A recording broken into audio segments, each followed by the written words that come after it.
Hello, my name is Tim Campbell, and welcome again to another round of CommerceIQ's Retail Roundup, where I walk you through the four articles that you need to read to better understand retail, e-commerce, and the economy for the week ahead. So without further ado, let's get into our articles for the week.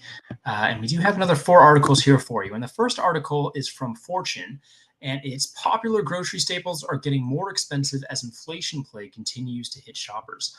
This is good because it looks at some of the reasons as to why grocery inflation is hitting shoppers harder than inflation at large, right? So and let's see, this article came out a couple weeks ago, but it's still relevant. Whereas annual inflation for the month of June was 9.1%, inflation for food was actually at 12.2% for that same month. So significantly above what you saw going on in the larger market.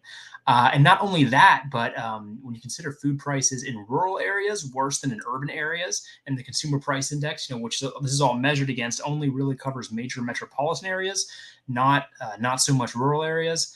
And just that it goes over, why I think so many of us feel that inflation is greater than the official, than the official level, because certain individual products that can be really popular sometimes are way over that amount, right? They're increasing by 20% or 25%.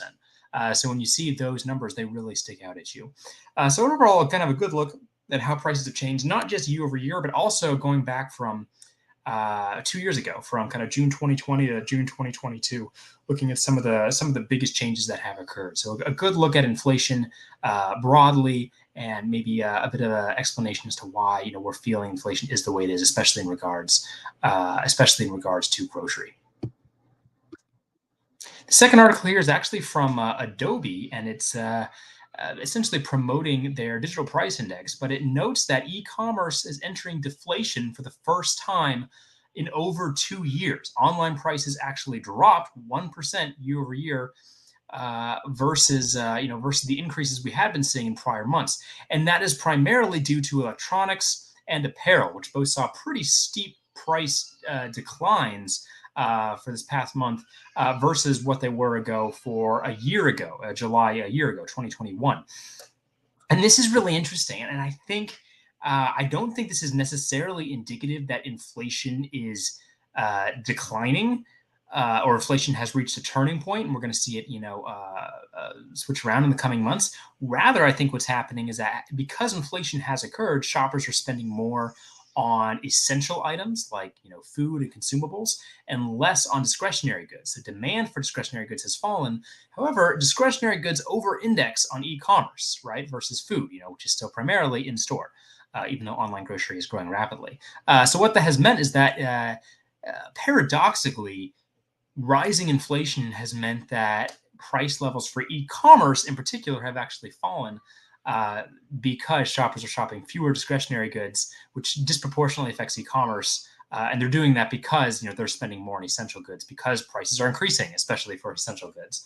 So a bit of a paradox, and I think it's why maybe you're going to see price declines in e-commerce before you see price declines in just the broader retail landscape because of that different category mix that is present in e-commerce versus all retail. But overall, kind of a good look at what is potentially the beginnings of a turning point in the battle against inflation. The third article here is from Barron's, and it notes that Walmart and Target are both reporting their Q2 earnings report this week. I think Walmart is tomorrow and Target is the day after. So Walmart and Target are bellwethers of inflation. Brace for earnings fallout. And you kind of notice a theme that all these articles have something to do with inflation. But it would be really interesting to look at, if you look at this article, and if you can have a subscription to it, you can get a sense of, what are the key things to be watching for tomorrow and for Wednesday. And they really are profitability.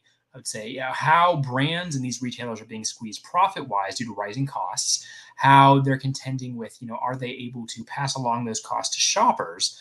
How much are shoppers reducing their spending on discretionary goods in favor of essentials due to inflation? And then I think there are a few other key things to keep in mind too, like how are their retail media networks growing, especially at Walmart, and how are they dealing with supply chain challenges? All things to keep in mind for tomorrow and Wednesday when these retailers report the results. And then finally, the last article here is a focus on India, and it's how India's government is their open network for digital commerce platform. kind of an explanation of that, and also that Microsoft has joined it and what that means. Essentially, it's a great overview of this platform that the Indian government is launching and currently piloting.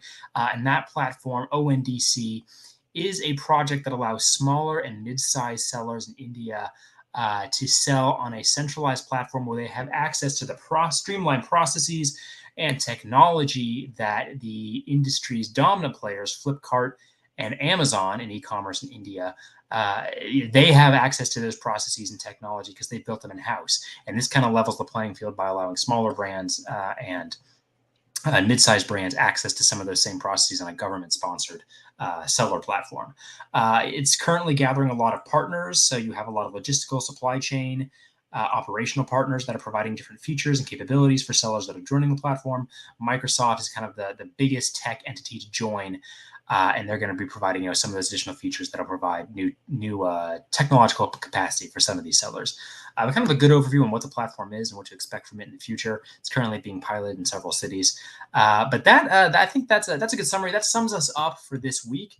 That is, our summary of the articles that you need to read to understand retail, e-commerce, and the economy for this week moving forward. Tune in next week at this same time. That's 4:45 p.m. Eastern or 1:45 p.m. Pacific. To get a sense of, what are the articles you need to read for next week. Just tune in the same time next week. And also, if you're interested in our insights, you just tune in at a noon on Thursday of this week to get kind of the rundown on the state of online grocery. That's noon Eastern, 9 a.m. Pacific at Thursday of this week. So until then, have a great week, and I will present to you later.